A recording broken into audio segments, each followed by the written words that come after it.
안녕하십니까 구독자 여러분, 개인택시 댓글 소통 시간입니다. 먼저 대표님 본인 소개 좀 해주세요. 예, 안녕하세요. 인천 개인택시 조합 지정업체 갈산상사 이원복입니다. 네, 대표님 이번 주도 묻는 댓글이 많은데요. 뭐냐면요, 계약서에 작성했다 하더라도 결격 사유 숨기고 매매 후에 재산을 타인 명의로 바꾸면 피해자는 보상받을 방법이 없지 않을까요? 했는데 어떻게 보면 이분 걱정도 맞는 것 같은데요. 예, 맞죠. 지금 국민권익위원회에서 매도자, 개인택시 파는 사람 범법행위가 일어났을 때 매수자, 선의의 피해자죠. 이분들이 보상받을 수 있게끔 법제화 시켰어요.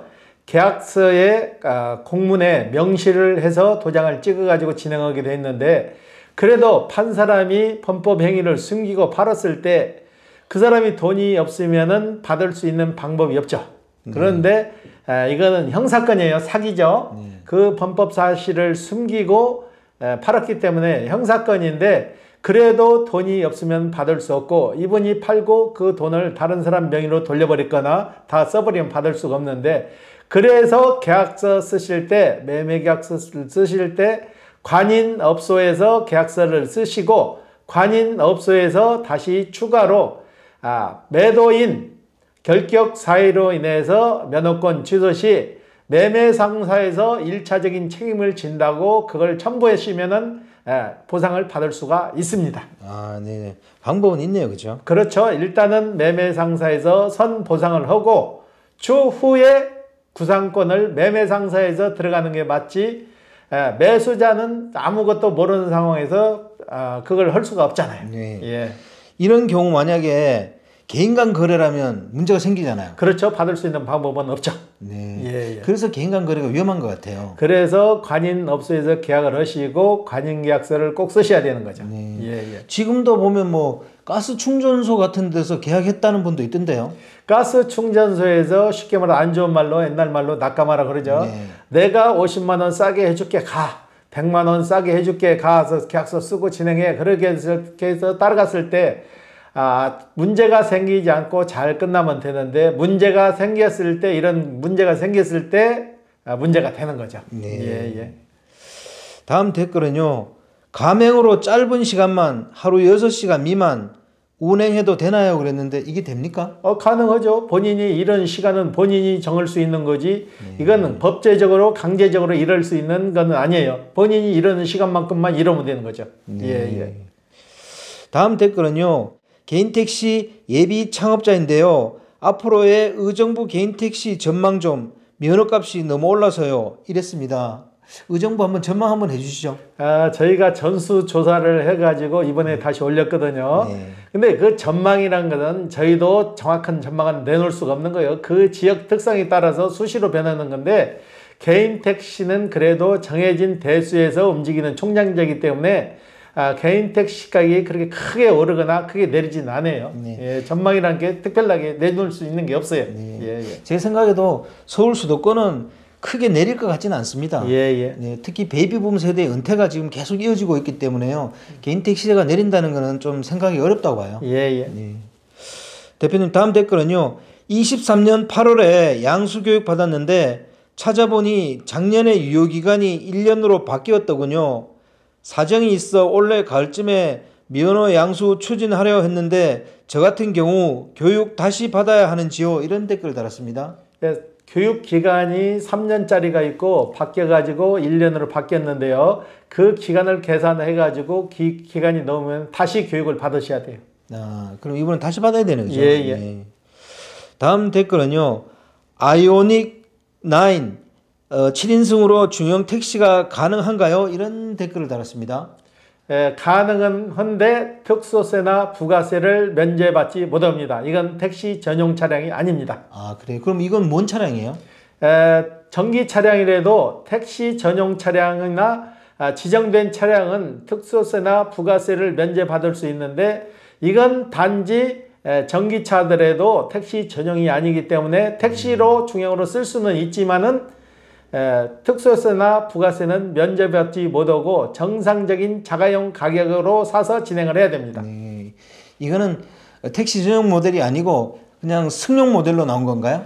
그리고 가격이 비싸서 택시로는 채선생이 맞지 않습니다. 네, 알겠습니다. 다음 댓글은요.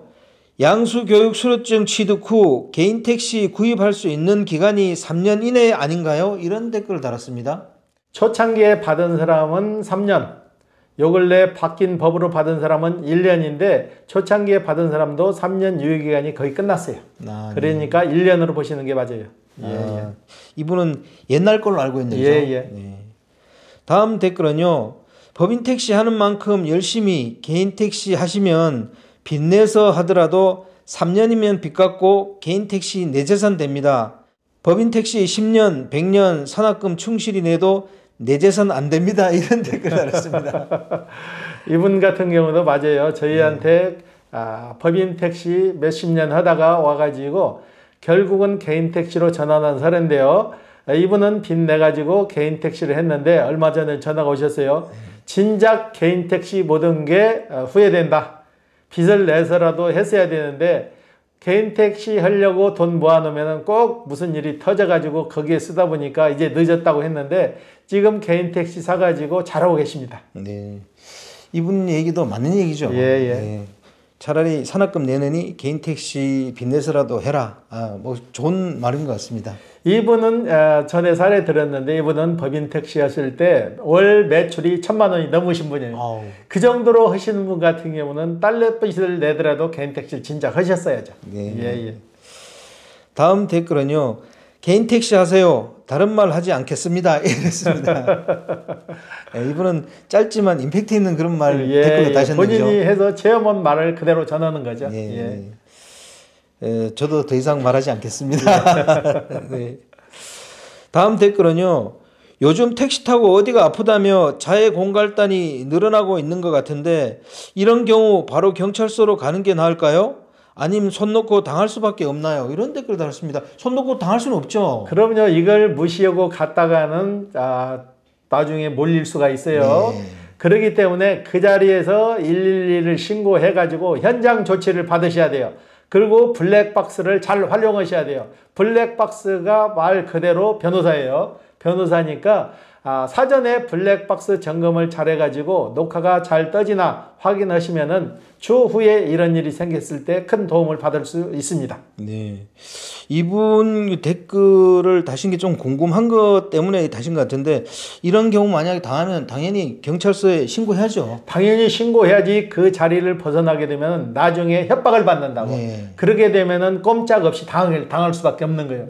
현장에서 바로 112 신고해가지고 잘못됐나 잘 됐나 판별을 받으시는 게 정답이에요. 맞습니다. 다음 댓글은요.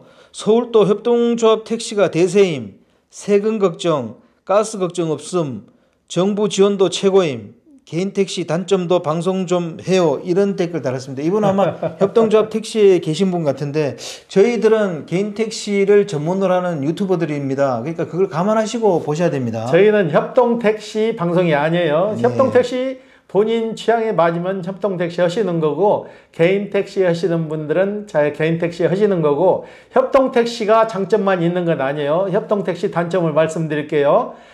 본인이 사고 안 내도 같이 묶여서 한 사람이 사고 내면 공동으로 똑같이 할증률이 적용된다는 거.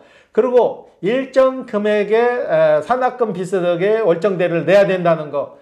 그 회사가 망하면은 돈 한 푼도 받아갖고 나올 수 없다는 거. 실질적으로 협동택시로 가는 택시는 법인 택시가 택시 기사를 구하기 어려우니까 편법적으로 협동택시라는 단체를 만들어가지고 운행하는 게 협동택시예요. 부도나게 되면 한 푼도 못 건지는 게 협동택시입니다. 네, 형평성 차원에서 개인 택시 장단점에 대해서도 얘기 좀 해주세요. 개인 택시는 말 그대로 1인 1사업자로서 본인 관리만 잘하게 되면 본인이 은퇴 시기도 결정할 수 있고 수익면도 가장 정직한 직업이에요. 본인이 일한 만큼 결과가 돌아간다는 거. 그게 뭐 다른 큰 단점이 있겠어요. 그게 큰 장점이고 단점이죠. 다음 댓글은요. 28년 서울 개인 택시하고 작년에 팔고 1톤 용달하고 있습니다. 택시 화물 어떤 게 나은 건지 본인 하기 따라 전 화물이 낫다고 봅니다. 가맹은 노예입니다. 노예 계약 싫어서 팔았습니다. 크크 그랬는데 개인 택시 하시다가 화물로 넘어가신 분들도 좀 있죠. 그렇죠. 화물 하다가 개인 택시로 변경하시는 분도 있고 개인 택시 하시다가 화물로 넘어오시는 분도 있고 그러니까 닭이 먼저냐 알이 먼저냐가 아니고 서로가 거기에 맞는 거 본인 적성에 맞는 게 정답입니다. 네, 맞습니다. 굳이 거기에 대해서 뭐가 정답이다 이렇게 얘기할 수 없는 거죠. 본인 적성에 맞는 게 정답이죠. 네. 본인 적성이 정답이죠. 그렇죠. 네. 예. 다음 댓글은요. 포항시 거주제한 2년 아직도 유지 중. 후반기에 조정한다는데 작년 권익위 공고 이후 여지껏 무엇하는 건지 아무튼 우리나라 공무원들 일 하나는 정말 안 해요. 이런 댓글을 달았습니다. 일 안 하는 게 아니고 시급성을 따지는 거죠. 네. 이번에도 내려온 거 있잖아요. 국민권익위원회에서 개인 택시 파는 사람들 불법 사실을 알고 팔아가지고 매수인이 사는 사람이 잘못돼서 면허권이 취소됐을 때 이거 바꾸라 해서 바로 시정 조치 됐잖아요. 시급성을 요하는 거고 시급하지 않고 시간을 두고 해결할 문제는 좀 천천히 하는 것 같아요. 그렇게 보시면 될 것 같아요. 예. 거주 제한 두는 거 이건 전 좀 문제가 있다고 보거든요. 대표님 여기에 대해서 어떻게 생각하세요? 거주 요건 제한은 시도마다 다 틀리는데 이걸 획일적으로 묶을 수는 없는 거죠. 그 지역에 인구 유입이 너무 넘쳐흐르는 도시는 좀 아무래도 그런 제도를 만들 수 있는 거고 인구 유입이 안 돼갖고 인구 유입을 하기 위한 도시에는 그걸 풀을 수도 있는 거고 그 시도시마다 특성을 고려해서 진행되는 거죠. 예. 그래도 서울에서 일하고 싶은데 시골 출신이라는 이유로 그 일을 못하게 한다는 건 좀 문제가 있는 것 같습니다. 예. 네, 오늘 인터뷰 감사합니다. 예. 네, 구독자 여러분 여기서 개인 택시 댓글 소통 시간 마치겠습니다. 안녕히 계십시오. 호호 아재였습니다.